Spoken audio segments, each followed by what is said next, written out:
नमस्कार, मैं हूं विनोद महला। आप देख रहे हैं दा मुद्दा।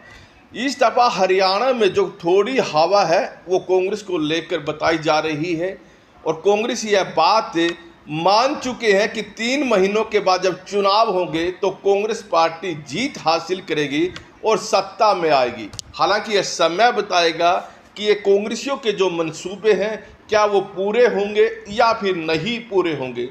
जहां तक की बात है, इस हवा के चलते ही हर कांग्रेसी इस बार टिकट की दौड़ में बना हुआ है। उन्हें लग रहा है कि अगर एक दफ़ा उनके हाथ में बस टिकट लग जाए विधानसभा में तो वो पहुंचे ही है। ऐसे में आज हम चर्चा करेंगे पिहोवा विधानसभा क्षेत्र की। पिहोवा विधानसभा क्षेत्र में भी आधा दर्जन के करीब कांग्रेसी हैं जो टिकट की दौड़ में बने हुए हैं। हालांकि मुकाबला तो 3 लोगों के बीच में रहता दिखाई दे रहा है, लेकिन कब किसका भाग्य चमक जाए उसके बारे में भी कुछ कहा नहीं जा सकता। पिहोवा विधानसभा कुरुक्षेत्र जिले में पड़ती है और यह सीट सिख बहुल सीट है और यहाँ पर सिख समुदाय से विधायक बनते आ रहे हैं। और जहाँ तक बात करें 2019 में यहाँ संदीप सिंह जो भारतीय जनता पार्टी के प्रत्याशी रहे वो चुनाव जीते थे। संदीप सिंह देश के जाने माने हॉकी खिलाड़ी रहे हैं और भारतीय टीम के कप्तान भी रहे हैं और भारतीय जनता पार्टी ने संदीप सिंह को टिकट दी थी। संदीप सिंह को 2019 के विधानसभा चुनाव में 42,613 वोट मिली थी। दूसरे नंबर पर मनदीप चट्ठा रहे थे 37,299 वोटों के साथ और तीसरे नंबर की बात करें आज़ाद प्रत्याशी संदीप ओंकार रहे 21,775। आज़ाद प्रत्याशी के लिए वोट कम नहीं है। खैर, इससे पहले 2014 की भी जानकारी आपको दे दें। जसविंदर सिंह संधू यहाँ से विधायक बने थे इंडियन नेशनल लोकदल के टिकट पर। 49,110 वोट उन्हें मिली थी और बीजेपी ने 2014 में जय भगवान शर्मा डीडी को उतारा था। 39,763 वोट मिली थी। इसी तरह से जो कांग्रेस के प्रत्याशी रहे मनदीप चट्ठा उनको 34,800 के आसपास वोट मिली थी। ऐसे में देखिए मनदीप चट्ठा लगातार 2 बार से चुनाव हार रहे हैं। जब 2014 में वो तीसरे स्थान पर थे, 2019 के विधानसभा चुनाव में वो दूसरे नंबर पर रहे हैं। और मनदीप चट्ठा कोई नया नाम पिहोवा विधानसभा के लिए नहीं रहा, क्योंकि मनदीप चट्ठा के पिता हरमिंदर सिंह चट्ठा लगातार 2 बार वहां से विधायक भी बने हैं और मंत्री बने हैं। भूपेंद्र सिंह हुड्डा की सरकार में कैबिनेट मंत्री रहे हैं। ऐसे में हरमिंदर सिंह के बेटे का वहां लगातार चुनाव हारना कोई छोटी बात नहीं है। और इस दफा कांग्रेस पार्टी की जो रणनीति है यही है कि जो प्रत्याशी या जो नेता लगातार 2 बार चुनाव हार गए हैं उनकी टिकट कटना लाजमी माना जा रहा है। हालांकि राजनीति में अंतिम फैसला कुछ नहीं होता और कई बार देखा है जो रणनीति बनाई जाती है, जो लक्ष्मण रेखा खींची जाती है, जब टिकट वितरण का समय आता है तो ये तमाम लक्ष्मण रेखाएं टूट जाती है। मनदीप चट्ठा इस दफ़ा भी यहाँ से टिकट के दावेदार हैं और भूपेंद्र सिंह हुड्डा खेमे में आते हैं और 2 की 2 बार भूपेंद्र सिंह हुड्डा ने ही उनको टिकट दिलवाई थी।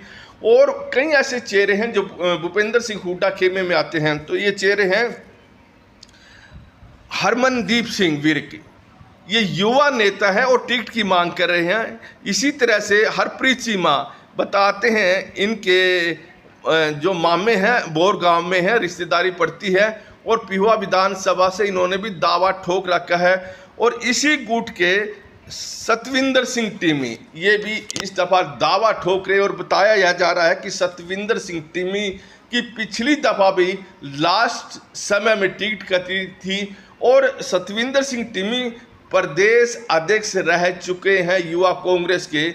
हालांकि उनकी जो गतिविधियां हैं वो ज़्यादा नहीं हैं, पिहोवा के अंदर भी ऐसा माना जा रहा है, बहुत सारे लोग कहते रहते हैं, लेकिन कहीं ना कहीं उनका जो पॉलिटिकल कैरियर है काफ़ी लंबा है और वो पिहोवा विधानसभा से काफ़ी समय से टिकट मांग रहे हैं।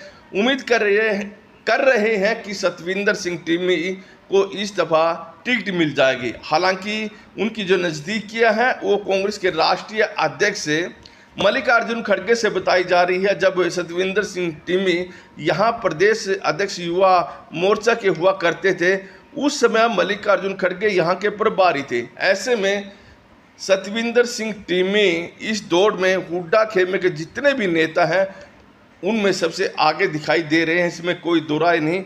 जहाँ तक की बात करें कुमारी सैलजा खेमे से, इस खेमे से जो सबसे आगे है और सबसे मजबूत माने जाते हैं वो हैं सरदार कंवरजीत सिंह यानी प्रिंस। ये सबसे मजबूत यहाँ नेता माने जा रहे हैं इस खेमे के। और देखिए, सरदार कंवरजीत प्रिंस के पिता सरदार तारा सिंह यहाँ से विधायक भी रह चुके हैं और कुरुक्षेत्र संसदीय क्षेत्र से वो सांसद भी रह चुके हैं और वो हरियाणा सरकार में मंत्री और स्पीकर रह चुके हैं। यानी राजनीतिक तौर पर प्रिंस के परिवार का कद यहाँ कम नहीं है और पिहोवा विधानसभा क्षेत्र में इनकी पकड़ अच्छी खासी मानी जाती है और कुमारी सैलजा खेमे से आते हैं। प्रिंस की मजबूती इस कारण से भी ज़्यादा बनती दिखाई दे रही है कि कुरुक्षेत्र जिले में 4 विधानसभा क्षेत्र हैं। 3 विधानसभा क्षेत्र में भूपेंद्र सिंह हुड्डा खेमे के पास टिकट जाएगी। थानेसर से अशोक रोड़ा जो भूपेंद्र सिंह हुड्डा खेमे से आते हैं। और देखिए, लाडवा विधानसभा क्षेत्र से जो मौजूदा विधायक है मेवा सिंह, वो भी भूपेंद्र सिंह हुड्डा खेमे से हैं। और तीसरी सीट शाहबाद विधानसभा क्षेत्र की अगर हम बात करें, यहाँ पर भी जो प्रबल दावेदार हैं वो अनिल दंतोड़ी है और जो मौजूदा विधायक रामकरण काला, दोनों अब भूपेंद्र सिंह हुड्डा खेमे से हैं। तो देखिए, पिछली दफ़ा अनिल दंतोड़ी को यहाँ से टिकट मिली थी और रणदीप सिंह सुरजेवाला खेमे में थे और अब भूपेंद्र सिंह हुड्डा खेमे में हैं। तो ऐसे में जो चौथी विधानसभा बच गई है वो पिहोवा विधानसभा है और यहाँ पर कुमारी सैलजा गुट की मजबूती ज़्यादा दिखाई दे रही है। और कुमारी सैलजा के पास जो दमदार नेता है, एकमात्र दमदार नेता है, वो है सरदार कंवरजीत प्रिंस। यानी यहाँ सरदार कंवरजीत प्रिंस का भाग्य साथ दिखाई दे रहा है। और अभी तक तो ऐसा लग रहा है कि यह सीट कुमारी सैलजा खेमे में जा सकती है। और जहाँ तक कि रणदीप सिंह सुरजेवाला की बात करें, रणदीप सिंह सुरजेवाला खेमे से अमनदीप चीमा एडवोकेट हैं, अच्छी पकड़ वो भी रखते हैं। लेकिन कहीं ना कहीं रणदीप सिंह सुरजेवाला की बात आती है तो सबको पता है कि रणदीप सिंह सुरजेवाला वकील अच्छे हैं, लेकिन राजनीतिक तौर पर अपने समर्थकों की वकालत बहुत कम करते हैं। और यहाँ पर जो नुकसान हो सकता है तो इस कारण से भी हो सकता है। खैर, यह समय बताएगा कि रणदीप सिंह सुरजेवाला अमनदीप चीमा के लिए कितनी लड़ाई लड़ते हैं। और देखें, रणदीप सिंह सुरजेवाला की जो रणनीति रहेगी वो कैथल विधानसभा, जींद विधानसभा में अपने समर्थकों को ज़्यादा टिकट दिलवाने की रहेगी। और एक नाम है संदीप ओंकार, इसी खेमे से आते हैं, यानी कुमारी सैलजा के भी नज़दीक हैं। और रणदीप सिंह सुरजेवाला यानी SR गुट से संदीप ओंकार आते हैं। संदीप ओंकार ने पिछली दफ़ा विधानसभा में आज़ाद प्रत्याशी के तौर पर चुनाव लड़ा था। 21,775 वोट आई थी। लेकिन कहीं ना कहीं देखे, पिहोवा विधानसभा क्षेत्र से कांग्रेस पार्टी सिख नेता को टिकट देगी, इसमें कोई दो राय नहीं है। और इसी कारण से यहाँ संदीप ओंकार पिछड़ सकते हैं। और कारण एक ही है कि यहाँ एक परंपरा सी बनी हुई है पिहोवा विधानसभा क्षेत्र से कि कांग्रेस पार्टी सिख चेहरे को टिकट देती है। अगर सिख चेहरे को टिकट मिलेगा, यहाँ पर संदीप ओंकार मार खाते दिखाई दे रहे हैं। कुल मिलाकर देखें तो पिहोवा विधानसभा क्षेत्र में इस दफ़ा टिकट लेने को लेकर खूब सियासी लड़ाई होगी। और यहाँ जो मुकाबला कुमारी सैलजा गुट और भूपेंद्र सिंह हुड्डा गुट के बीच में दिखाई दे रहा है, लेकिन कहीं ना कहीं सैलजा गुट इसलिए हम मजबूत है कि कुरुक्षेत्र जिले की बाकी 3 विधानसभा क्षेत्र में भूपेंद्र सिंह हुड्डा खेमे को जो उनके चहेते हैं उनको टिकट मिलती दिखाई दे रही है। ऐसे में यहाँ पर बड़ी दिलचस्प लड़ाई आपको टिकट वितरण समय दिखाई देगी।